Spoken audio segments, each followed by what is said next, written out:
Special edition's amazing conversation with New York Times bestseller Joe Posnanski, Why We Love Baseball, A History of 50 Moments. I have the book right here, Joe. My first question, what was 51?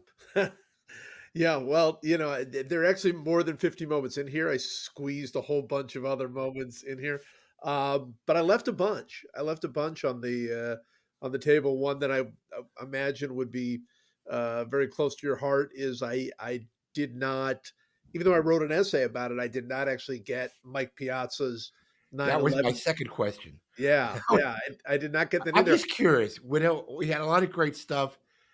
How did you draw the line with Mike? Well, with Mike, it was very specific because I wrote at great length about Derek Jeter's home run, Mr. November home run, and talked a lot about 9/11. And I didn't want to sort of repeat myself or sort of say a lot in there. So it was really very specific to that because the Jeter home run was so emotional. But look, it's one of the all time great moments for No, sure. I was there. It was incredible. So Hank Aaron, number one is a home run king. Your reasoning for that, Joe?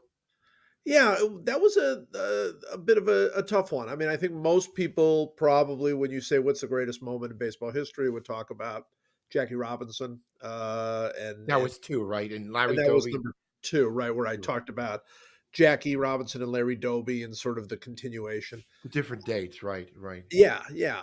But what I thought about with Henry Aaron is that's where Jackie Robinson's story leads in my mind. Like, he breaks the color barrier, and it's really only a beginning. I mean, it takes many, many years, as you know, for baseball to become really truly integrated, and there's a lot of pain along the way. And of course, at the end of the day, Henry Aaron dealt with so much on his way to breaking Babe's record, and I thought that's the crescendo right there is him breaking the record. A sidebar. That spring, Ron Swoboda was with the Braves, and he told me the horror stories what he went through the spring.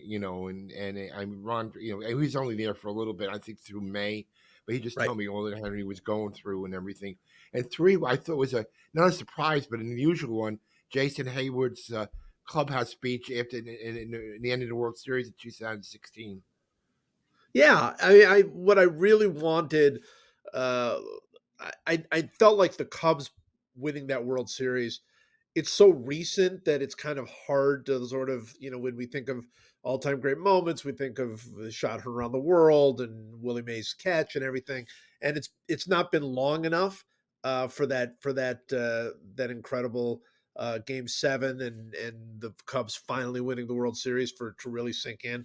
But to me, it's one of the top 5 moments in the history of baseball, and you can reduce it to a lot of things, but I love that Jason Hayward speech that was there during the rain delay. What's the motto? You only have a clubhouse meeting when your best pitcher is pitching that night. And maybe because I'm old, I have a personal relationship with a lot of your top things. I'll give you an example. Touch 'em all, Joe. Game 6 of the World Series. Tell me why you picked Joe Carter. I'll tell you my story. Yeah, I'm dying to hear your story. I mean, look, obviously that's one of what however many three walk off home runs in the World Series history. Um, and just an incredible moment, incredible call, the touch 'em all Joe, and Joe Carter was and is such an incredible guy, and that to me was an obvious choice. But I'd love to hear your Joe Carter story. Okay, so I'm working for MLB that in '93. I'm in the Phillies dugout, expecting to get Lenny Dykstra, Mitch Williams. Boom, home run. I rush out to home plate. I was the second person to meet him at home plate. Hey, Joe, Jay Harvard's from MLB. I need you for a couple interviews. He did everything I went to ask him. About 6, 7 years ago, we were in an All-Star game someplace. He comes up to me, he said, you're in every photo in my house from that scene. I mean, and he was so gracious.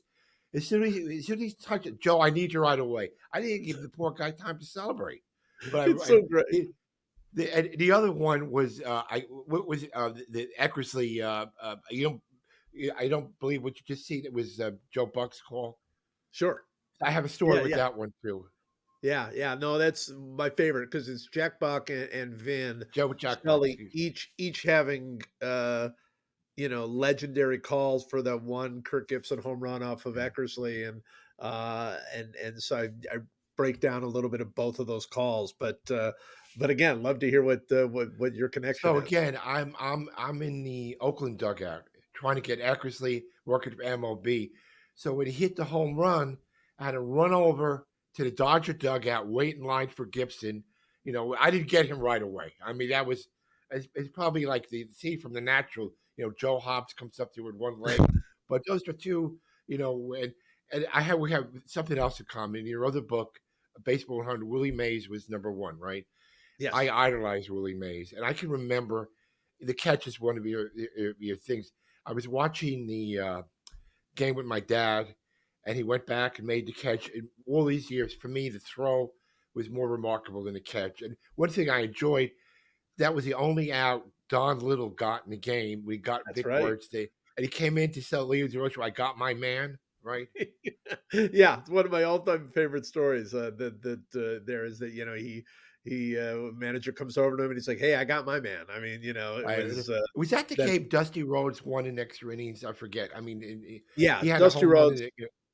Yeah, and he had the incredible game. You're right about the throw, though. I mean, that it gets overlooked. He and this. Willie Mays often said that the hard part was the throw because Larry Yeah. Doby was on That was his second. second base. He was worried about, Yeah, and Doby he getting second base. absolutely could have tagged up and run all the way in. And the throw, as you know, it wasn't like it was on line or anything, but just getting the ball back in the Yeah. infield was all he was trying to do, and it worked great. Joe, I switched jobs a couple of years ago. I'm now taking the alumni players.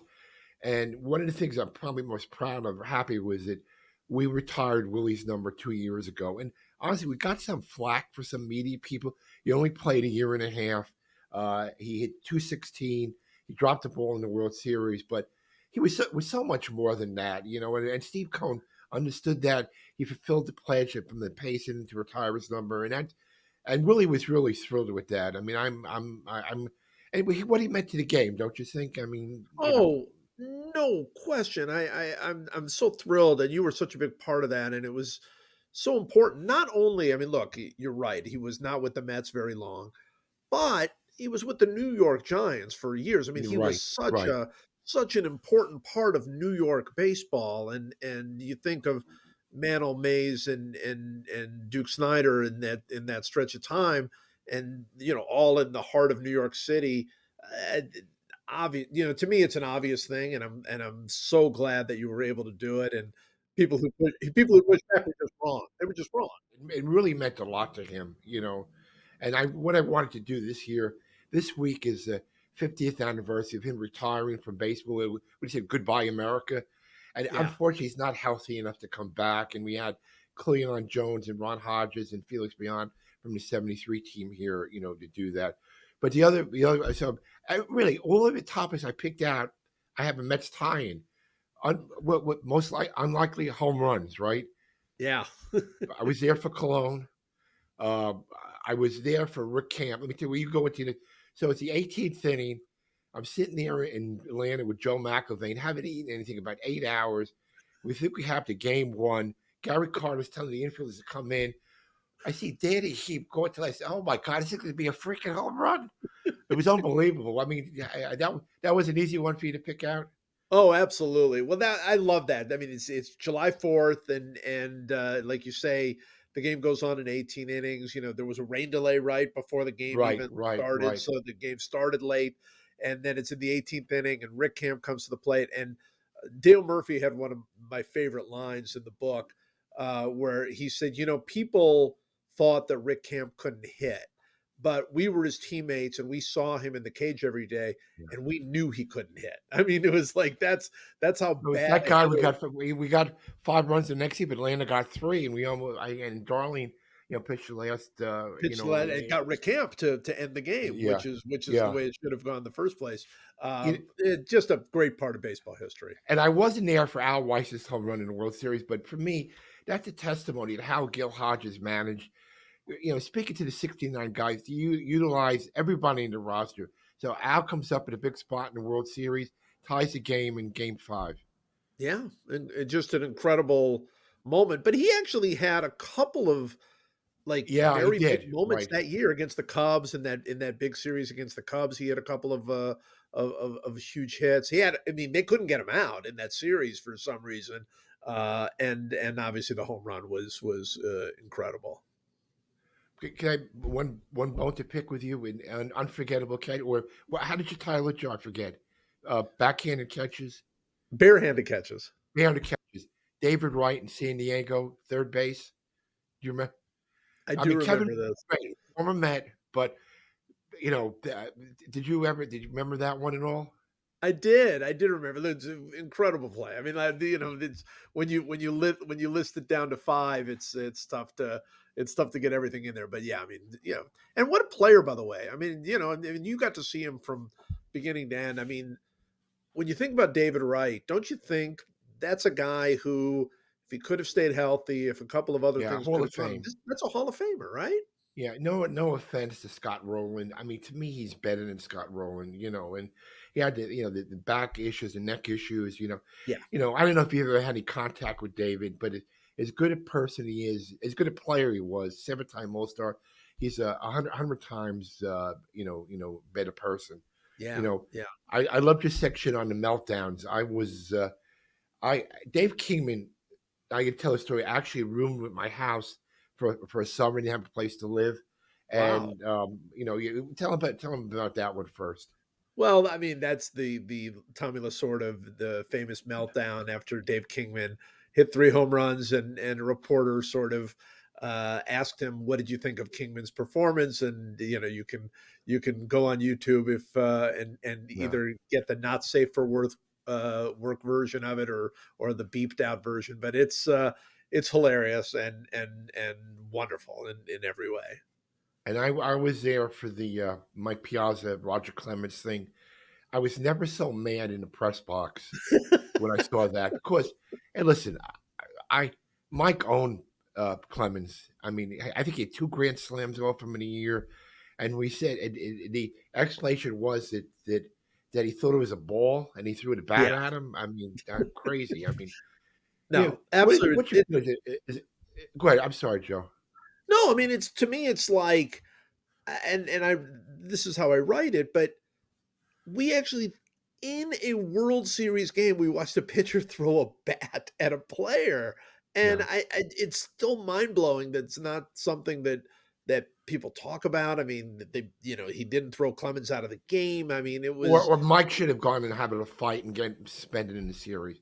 That was the other blowback. The people were, well, why didn't Mike go after him? And he said, I didn't want to take the chance of getting thrown out of a World Series game. So That's right. Well, and he would have, if he'd gone after him, he would have gotten thrown out of the game, and Clemens probably would not have. I for some reason, him throwing the bat wasn't good enough. But yes, one of the all-time explanations where he said, "I thought it was the ball," which is just ludicrous, absolutely ludicrous. oh, we go to great catches. I agree with Swoboda in the World Series. How did you differ over Tommy Age's catches in Game 4? Yeah, I mean, both incredible. I mean, I just picked Swoboda just because it's so striking. It's such a striking catch, not that And he AG's wasn't a arm. great fielder. He wasn't a great fielder. That's another thing. Yeah. Like, so, for him to come through in that moment, don't you think it sort of signifies that 69 Mets team? No question. And when one word says it off in the other one of your headlines is Buckner. Yeah. And Yeah. I remember sitting in the clubhouse. So we're down to 2 strikes, 2 outs, bottom of the 10th, losing by 2 runs. I'm sitting with Keith, and Darryl Johnson was one of our coaches, and I'd gone up to go to the bathroom, and this after Gary got the hit, and he said, "Sit there, we're gonna have a rally." It wasn't hard to pick Buckner, right? I mean, that's a you know Oh yeah, easy. no, no. Look, the moment was going to be one of the all-time moments for sure. But as I write about this, and you can speak directly to this, that moment has always been more attached with Red Sox heartbreak than it's Right, been with right. Mets success, right? I mean, but that is not specifically the ball going through Buckner because the game was already tied, but that inning has got to be the greatest moment in Mets history since '69, I would think. Yeah, unfortunately, you're right, Joe. Well, hopefully we had two strikes, and the other add on to the story. Buckner and Mookie became really good friends after the series, and Mookie always felt badly that Buckner was demonized. People forget Yeah. over 2,700 hits, Yeah. an all-star, should he be on the field, whatever. But Mookie, they did business stuff together, they did signings together. And Mookie always said publicly, even if he doesn't fumble the ball, I can beat it out. So he's trying but there was a friendship, and Mookie was really generally touched after Bill died, and Yeah. Yeah. I mean, it was sad the way that got pinned on Buckner. One, probably shouldn't have been out there. Two, people do forget this. The game was already tied. It wasn't yeah, like that was the winning right, run. right. The game was already tied. And so, yeah, I mean, it was it's bizarre that they had always put Dave Stapleton into those games in those situations. So it was very strange that Buckner was still out there. I got my what was the first Red Sox chip? Was it '07? When did they win the first time? Oh, 4. So I tweet, stupid stuff. So I tweeted right before the World Series, um, uh, all's forgiven. Buckner and Mookie will be in Fenway Park to throw out the first pitch, which was I just made up. And Joe, it caused such a hubbub in the media. They called Buckner, I think he lives in Utah, Montana, where he lived, and I know nothing about it. The Red Sox were screaming at me, so I started a hubbub. Another thing which I was there for, unfortunately, when Alex Fernandez died Yeah. in Miami. Tell a story from where, I mean, we were there the night it happened, so relate why you picked that one. Well, I mean, it was the D Gordon hitting the home run it, him coming up the next time up and he was very very close. They were very close friends, Right, and Gordon stepped up and first he took the same stance as his friend, right. and then he got in position, and then D Gordon Strange was not a home run hitter to say the least. He didn't have Uh, any home runs that year.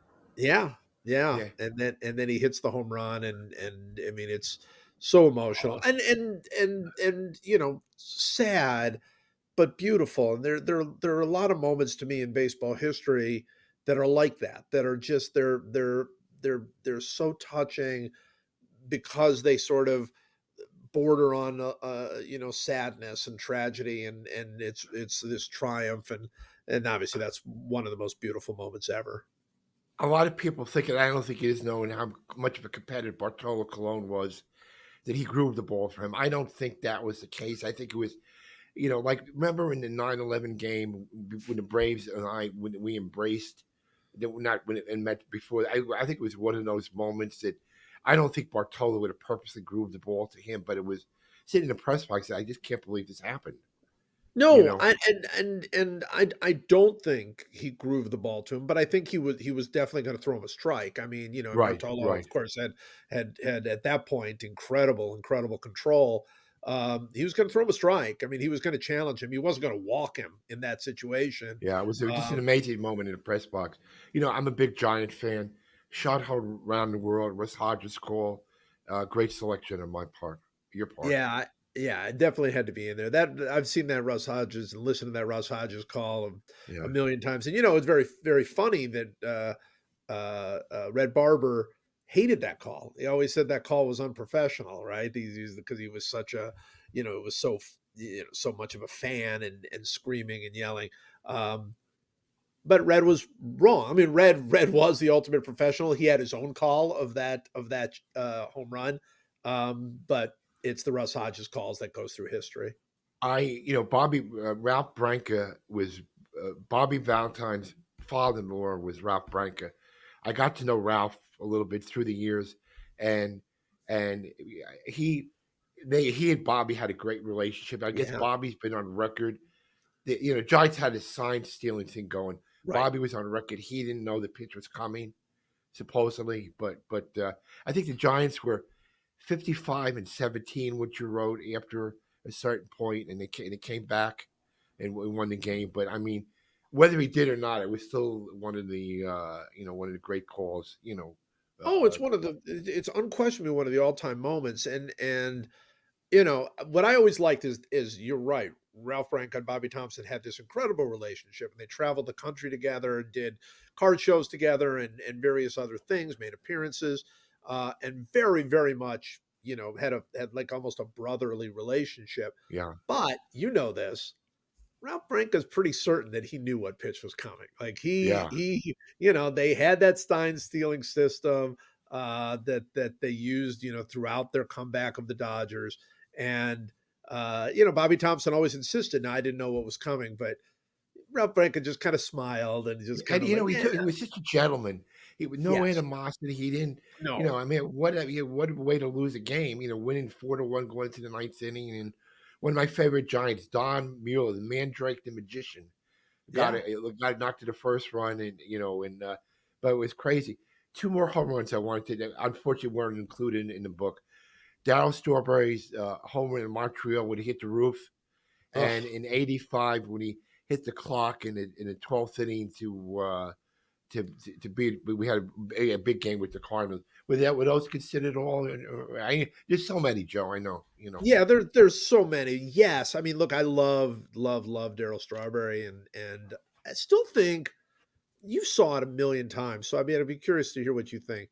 But wasn't Daryl Strawberry like, if not the greatest, one of the greatest batting practice hitters ever? He used to wow the opposite. They used to come out He and put a watch show. him watch him hit. You, so you made some references, and I we were fortunate that Gil Hodges was inducted into the Hall of Fame, and the late Vince Scully wrote an essay really on his deathbed that the committee saw and helped Gil get in.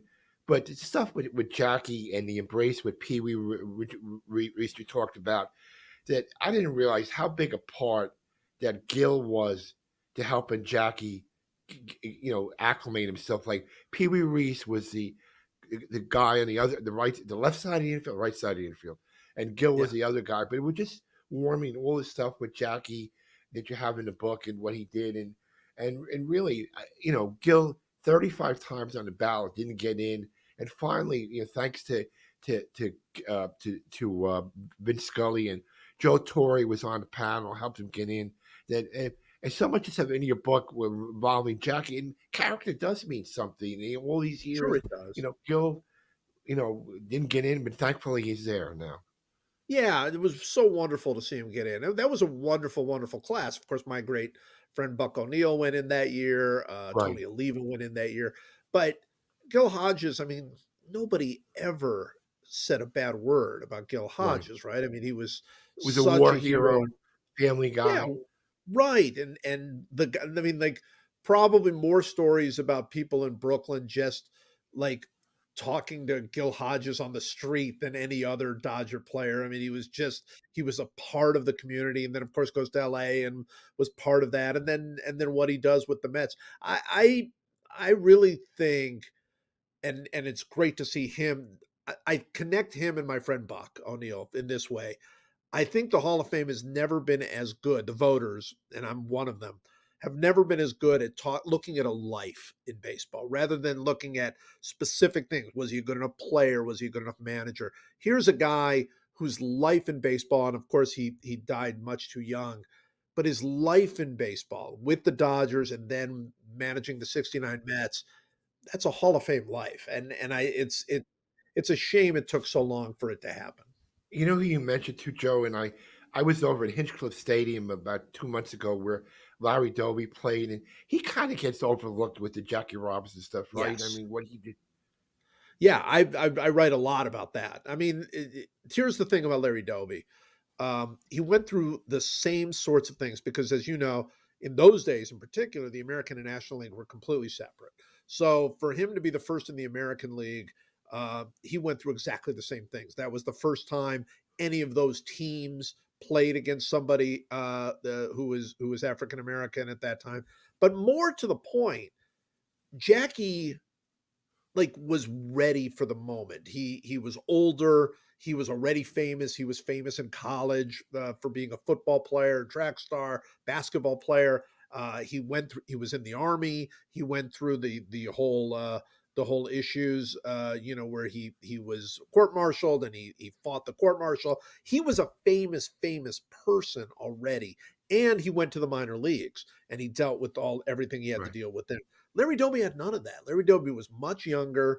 He didn't go to the minor leagues. He was unknown. It was not like Jackie Robinson.